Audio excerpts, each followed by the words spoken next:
What's going on, everybody, and welcome back to Around the CHL. We're here with the start of Week 2. Obviously, with me, I still got my boy Jrod, and we got a lot of exciting things going on around the CHL. First and foremost, the power rankings that the CHL media team has produced have gone public, and there's been either a lot of approval or some people think that they were bad. First and foremost, let me say that I personally did not write these. They were written by a group of writers that were selected by me. I edited them into one post so they'd all be in one centralized location. Now, those things are based on opinion, based on fact, which is based on stuff that your GMs, AGMs, and other scorekeepers put into the stat system. So don't think that all of these power rankings are anything of an official sort, except for the fact that we wrote about them. If you're unhappy with them, use the thread to display your discomfort or your disdain, dislike, whatever. But either way, they're the power rankings. They are up there. Check them out. Along with that, we also have a new show coming to the League Gaming CHL network. It's called CHL Mail Time. This is going to be a call-in show where you guys are encouraged to call in, ask questions, leave comments, whatever you want. I have a voicemail set up. The number for that's going to be 774-260-5411. When you call this number, you're going to hear a voice message from me, and it's telling you to leave your message where you'll identify yourself by your team, your position, your gamer tag, etc. Keep your messages clean. Keep them short, concise, and to the point, and everything will be all right. The number will be posted in another thread later on this week. I'll probably post it on later on with the show. And then another show that's actually making its return to League Gaming is the LG Snapshot. It's going to be a live show on Tuesday night, 10 o'clock Eastern Standard Time. It's going to feature hosts from all three leagues, the NHL, the AHL, and the CHL, not just the CHL. So if you are a member of LG, please tune in for that. Going on to the first week, we're going to go over to Jrod. What was your impressions after 1 week of league play? I didn't really do too much. I played one game. All right, well, explain it. What happened? There was a breaking trade the night before we went live for the first game for the $9 million man. I was the odd man out, and I sat for a week, and, well, I'm on my third team in the first week. Got traded to the Sea Dogs, and before I played a game or talked to any of them, I was traded to Spokane. Yeah, I mean, besides the break easy moves, I definitely think that the Sea Dogs actually worked out a really good deal. They gave up, obviously, you as a defenseman, but they got M. Kruger. He was a goalie in Spokane, and I'll tell you right now, I played defense for him, and that's a guy that I'd love playing in front of because I don't have to worry about some of the BS goals. It's just one of those things that he stops the stuff that's supposed to be stopped. And with that trade, it also brings you and me back together as line mates, making our CHL debut as a defensive duo on the blue line for Spokane tonight. For me, I saw a lot of good games, a lot of close games, but I also saw a lot of blowouts. With those blowouts, we saw a lot of high-scoring games and things like that. Things were just one of those. What's the word I want to use? Arrogance. Arrogance was the big thing. Everybody decided that they were going to make threads about how many points they scored, how many points they didn't score, all kinds of craziness. And it was just one of those things where I was just like, you got to act like you've been there before. Nuke Freeman was the one. I think he scored 7 points in his first game and 5 points in his third game. However, there was no thread made for his second game, which happened to be, I think, like a 2-goal or -2 for him with 2 points or something less than stellar, and you didn't hear much out of him then. But he was called up to the AHL this week, so it's kind of disappointing on a sense as we're not going to get to, hear much of his chirping coming from him. What are your take on arrogance within the league and some of these younger, newer players? I think reality is going to bite them in the ass. I don't see this taking on, holding up for the whole season. Once they start playing more and more talents, and more people get a name for them, and they'll start keying on them, and they'll be shut down by the teams that got good defense. Yeah, for sure. I definitely saw a lot of when those games were the high scoring, it was just a complete mismatch, and the lines weren't matched up right. What people don't see is once the season starts to go forward and GMs begin to understand and be able to assess their opponents properly, they'll know which lines to play against which teams, which lines not to play against which teams, to basically give them either a more balanced matched up or to save their better talent for those tougher matchups. And you're not going to see as many lopsided scores later on in the season, except for there are going to be those teams that still are lacking a lot of talent. Now we kind of did this thing where last week we picked our game of the week, and it was Portland versus Kamloops. Kamloops obviously won. Portland didn't really pan out to be the team that we thought they would be. However, I mean, they're still a solid team led by Archie, but they're still not the team that we all expected. So we'll start with Jrod. Give me one of your games of the week. Which one of your highlighted matchups? I got Lethbridge versus Brandon Wheat Kings. Lethbridge got two really decent forwards. I'm assuming they're playing on the same line together.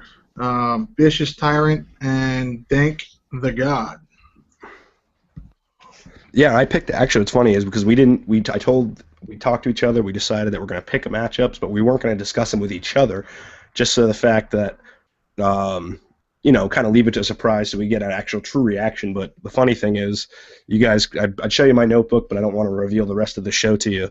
But that's actually my matchup too, and what I liked about it was two really, really strong teams in Moose Jaw and in Brandon. However, you had Lethbridge, right? Yeah, Lethbridge. Oh, excuse me. I have Moose Jaw and Brandon. I think they're both. They're not number one or two. They're not number one in the division, either of them, but they're 2 and 3, fighting for that last spot. They're 4 and 5 in the conference. They're both 6 and 3, and Brandon's 5, 3 and 1. So they're only a point different off with each other, and I think that's a Thursday night game. So it's going to be at the end of the week. So it'll be interesting to see if the GMs hold out solid lines for that game or if they, just play whatever's left over. And what's your matchup from the queue? I didn't pick one. You didn't pick a matchup from the queue. All right, well, I'll go with mine. Mine's actually not even a top matchup. Mine's the Battle of the Cellar Dwellers. We got the Moncton Wildcats versus the Quebec Remparts. They're both 2 and 7 teams. They play Wednesday night. I hope that game can get streamed because at the very least, I just want to see what's going on in both of these camps, and hopefully it's a really good matchup. Both had a tough first week, but obviously they still have a long way to go with the season. Now, how many games did you play last week? 1. Who did you play against? I don't remember. You don't even remember who you played against? It was the first game of the season. I was TC'd. I wasn't even expected to play, and then all of a sudden I played. What about in Kamloops? They finished this. Was it 8-0-1 for the 8-0-1, 1 loss coming in overtime to Tri-City. Okay, we'll bring up the standings for all you guys to see. Yeah, if you notice here, in the WHL, you got Saskatoon, the WHL East, excuse me. You got Saskatoon, Moose Jaw, Lethbridge, Red Deer, Brandon, Edmonton, the Swift Current Broncos, and the Calgary Hitmen all sitting in playoff spots right now. However, we still got a long season to go, so don't get too excited or too discouraged if you find yourself on the outside looking in. Over in the WHL West, we got Kamloops and Kelowna sitting atop the British Columbia division, while Tri-City and the Spokane Chiefs are sitting up top of the WHL West. Actually, me and you are matched up in a game against Tri-City. I didn't want to pick that game this week just because, one, we're playing in it, two, it's our team, and we're trying not to show just, bias, even though we are the best defensive pair in the CHL. So moving on to the Q, you got the Maritime Division, you got the Halifax Mooseheads, and Titan, led by Hamilton 27, up top of the Maritime Division. In the East, we got the Cataractes and the Oceanic. Man, I hate all these Q teams because they all have crazy names. And then you got in the West, you got the Olympiques and the Drummondville Voltigeurs sitting there. There are some weaker teams over in these divisions. Shut your damn dog up. But once again, don't get discouraged. This is a long, long season. Well, 8 weeks, but still a long season. And with 9 games a week, there's still plenty of time to catch back up. Call-ups will start affecting some of these stronger teams, giving these teams seated lower a chance to catch up in the standings. Any surprises coming that you saw in the first week? No, I figure you're going to have to give it at least 2 weeks to see let the cream rise to the top. Oh, without a doubt, it's I think the teams that we expected to be on top are there, but there are still going to be a lot of teams shuffling around. I'm really excited to see what the call-up bug goes and catches Kamloops. I mean, I'd like to think it would. However, with Boca's general managing skills, that may not be the case. I'm sure his training camp is full. That brings up another issue. Let's go into training camps real quick. I've heard from a lot of TC players this season, complaining about not playing and stuff like that. First of all, it's week 2. It's not time to even complain about not playing. Second, you need to contact your GM and have him explain to you your training camp role.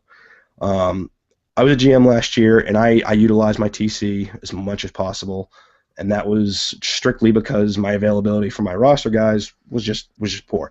The thing is, this season you guys have a huge advantage. The Multi and Boychuk or whoever else is running the LGCHL PA, they've been kind enough to go ahead and schedule some training camp games where it's basically strictly training camp guys, where the stats are getting recorded, and then the GMs from all the teams can go in and look at them, and then use that as grounds as maybe we should trade for one of these TC guys because we know Jim Bob from so-and-so is going on vacation, and we might need to call somebody up. So if you're a TC guy and you're probably not watching this because you're probably so butthurt right now that you can't play, so you don't even care about the media, you don't care about any of that, but hopefully you are watching and hopefully you catch the, you just take in what I'm saying. Do not just request a trade. It is not worth wasting your trade request over 1 week. Save it until right before the trade deadline at the very least. And hopefully, you do what you can. Contact your GMs, contact your AGMs, and let them know, you want to play. Tell them you want to play. Hit them up on Friday, Saturday, Sunday afternoons before league starts and say, I want to play. Sign up for games. Don't just assume just because you didn't get a start this week that they hate you. That, send them a friend request, play club with them, play drop-ins, play random people, whatever. Play shootouts with them. I don't care. Just get to know them. Build a rapport with your GM.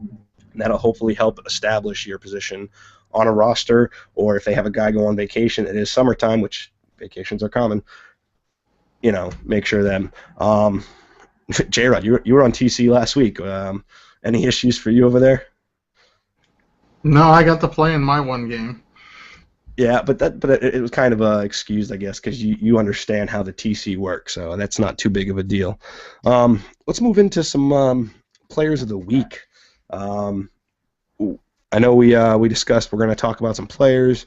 Now, these are opinions, guys. Don't sit here and say, I'm not saying this is the best player in the CHL. I hope you get called up. See you later. No, this is my opinion on what I think is a very impressive week 1 here in the CHL level. I'll start it off. I'm going to start with Rage041. He's a defenseman from Everett. This guy, he had 1 assist last week, but he did go 3-0 with 10 hits, but a +11. To me, that is the definition of perfect defense. This kid established a solid plus-minus. He didn't focus himself on getting so wrapped up in the offensive game that he was costing his team goals. This kid was the real deal when it came to defense. I think he had 2 penalty minutes too, so actually I think he might have been the one with no penalty minutes. But either way, this guy is straight up, playing defense the way it's supposed to be played. So if you're lacking some defense, you need some a little pick me up on your blue line. Radio 4-1 from Everett, send them some trade requests. I'm sure they'd gladly listen to him, or he might just be that one piece. Over to you, Jrod. What's your first standout of the week? Nasty Nate, I believe it's you pronounce it, Cataracts? The Cataracties, I guess. They look like their logo's an Indian. We'll just call them the Indians from now on. He had a 2-goal game, and then he had a 6-goal game, which happens they won that game 6-5, so he single-handedly won that game for them. Yeah, I mean, having a guy like that is always good. But I mean, really though, is that going to carry? Is that a day-to-day thing, or is that just like a Crosby thing? He's hurt the rest of the season, but he'll shine for that one, that one day, that 1 week, even that one season. But be hurt the rest of his career. What team did you say he played for? That was the Indians. Yeah.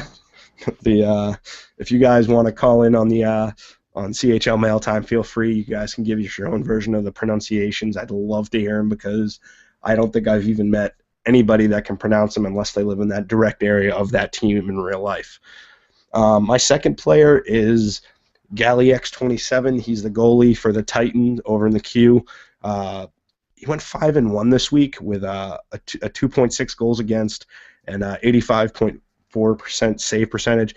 Now, the numbers don't seem that impressive. What really impressed me was his shot total was by far higher than any other goalie that played full-time. So that means not only was he playing in every game and getting wins, but he was actually facing some legit shots. He wasn't just standing back there with a solid defense. So, shout out to Galley, Rage. What's your boy's name? Who I picked? Yeah, for Nasty Nate. Nasty Nate. And what was your fourth one? You didn't let me pick. You just started going off. Well, keep going. All right, let's go. We'll go with the left wing. Thank the God from Lethbridge. In one game he had 4 goals. Another game he had 2 goals. And in his third game he had 4 assists. So he can do it both ways. If he needs to score, he scores. And if he needs to help set up, he can set up. Yeah, I mean, to me, those are the guys that you got to love having on the roster. They can facilitate other players to score, but they know when to take the shot and get the goals themselves. What about any standouts over in Kamloops from last week that you saw? Kamloops. I think we'll stop talking about Kamloops. No, we got to bring them up. They're the number 1 team in the C. I mean, the whole CHL revolves around the Blazers right now. You can't deny it. It's like saying LeBron James isn't good at basketball. You might hate the guy, you may not respect the guy, whatever, but he's still the best player in the game. And you see what he's doing to his team in the playoffs. Yeah, you know what? But we're not in the playoffs yet. We are in week 1 of season 4 here in the CHL. For Spokane, since I played with them all week, I got a full line. I got Deathblade, Severable Raptor, and Suspect DOA. These guys were just putting up goals left, right, everywhere. I couldn't give you exact numbers, but I just wanted to give those guys a shout-out because those guys were putting up some serious numbers, and if it wasn't for a porous defense one game, they probably would have went 3-0, the 3 of them. All right, let's move on to power rankings. Did you read the power rankings this week? I browsed through them. Browsed through them. I did. All right, and what did you think?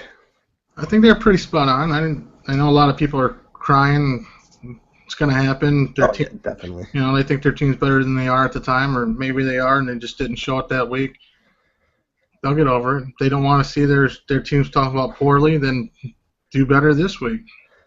Yeah. Oh no. That's been my motto since I started doing power rankings last season. I used to do power rankings in other leagues for Madden and stuff. And I always tell people, if you disagree with me, go ahead and prove me wrong. There's only one way to do that. Not chirping me on Twitter, not yelling at me in a forum. Don't call me into a private chat. Don't send me a friend request to complain about the power rankings. The best way to prove me wrong is to get out there and do it again. Let me pull up these power rankings and kind of give everybody a quick overview of how they were done. Well, that's not what I wanted to do. Trying to take my picture? Yeah, I was taking your picture. All right, so we started off we had. Let me explain how we did it. I have 6 writers. I'm sorry, 7 writers. Mata03, I Cheap, Tiger 65, 19, 81, Rushpock, Zero Slinky, Lindbergh, and It's Zach here. These are the guys that basically took the time out of their, not even league time, because they wrote these power rankings between Friday and Saturday. So that means outside of league play, they decided they were going to write these rankings. I instructed them to basically go through the stats, the weekly records, the weekly performances, individual stats, all that stuff, just to kind of figure out who was going to be atop each division. We broke them down by division. As you can see, we got the Halifax Mooseheads on top of the Q Maritime division, followed by the Titan and the Screaming Eagles, the Sea Dogs, and then the Moncton Wildcats, followed by the Charlottetown Islanders. Over in the East, written by a different writer, the Shanagam Kararakti, we'll just say the Indians again, the Oceanic, the Drakkar, the Saquonine. This is just the fun part of my night, just trying to read these team names. The Victoriaville Tigress, because it's not Tigers.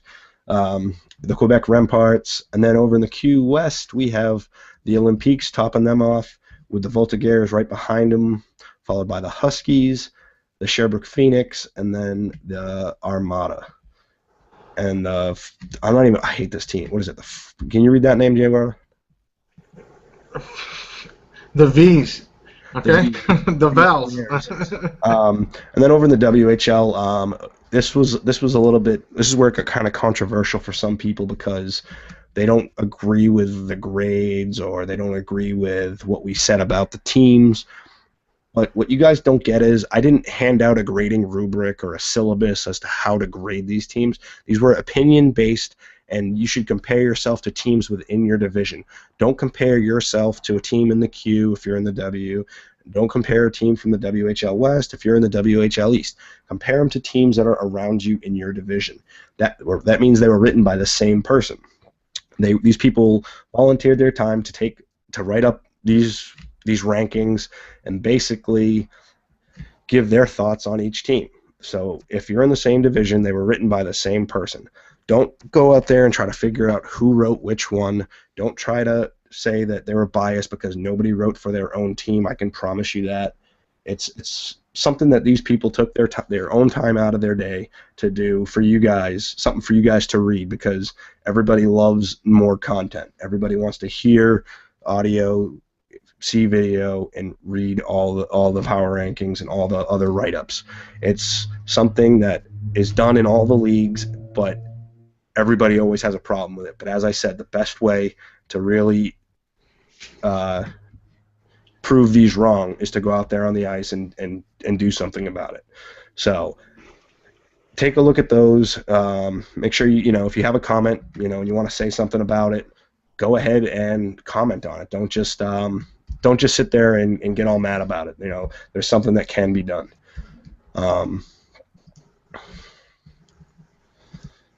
With that, the power rankings, appreciate all you guys that did it. Will be out every Sunday by noon. They will be published. Hopefully, later on in the seasons, we'll be able to bring in some of the writers onto around the CHL, and we'll actually let them introduce themselves as who they're covering and stuff like that. And then you guys can be able to put more faces to those names. Right now, logistically, it's a little bit tough just because we got so much stuff going on, and right now it's only a smaller group of a few people, and I don't want to burden myself or any of them at this point right now. With that, power rankings, check them out. Let's go back to some more of this other media stuff. We got all these media shows, all these things, all videos, audios, podcasts, everything like that coming out from the media team led by F5 Penguin, the refreshing Penguin to be politically correct. All these can be found on the League Gaming YouTube channel, or if you're on the main page at LG, you can click the media tab and check out any upcoming live events or anything else that's going to be on there. But make sure you subscribe to the YouTube, start leaving all your comments and things like that. We do read these comments, and we're actually going to be able to hopefully incorporate them into some of these shows and projects that we're doing. I'm actually working on some of the greatest comments type of compilation for the end of the season, so I can write down. So I'm gonna have some of the funniest ones posted, and always use your gamer tag as a kind of a way to identify yourself. That way, we know who to refer back to. But if you have a legit problem with this, like something's bothering you, the way we do something, feel free to PM me. Don't just go crazy and just stop watching. Let me know if there's something that we can do differently to suit the needs of the league. The CHL Mailtime Show, which is going to be Thursday nights at 9:30 or 10. I'll get that posted as soon as possible. That's going to be a call-in show. We'll be playing your voicemails live on the air. Hopefully you guys will be asking questions and not just saying stupid stuff. I know a lot of people like to say the stupid stuff, but we will be answering your questions live on the air and hopefully interacting with you guys more. During the bidding shows, we did a lot of listener interactions where we read off the live comments. A little bit different here because I don't think the viewership is the same right now, just because the bidding was just such an intense moment for a lot of guys. If you were a player, it was crazy to not know where you were going, and if you were a GM, you wanted to know which guys were getting bid up, and you were just praying that I didn't say your name so your price didn't go up. Hey, you did that to me. And you start when I first did it. Where did you start out?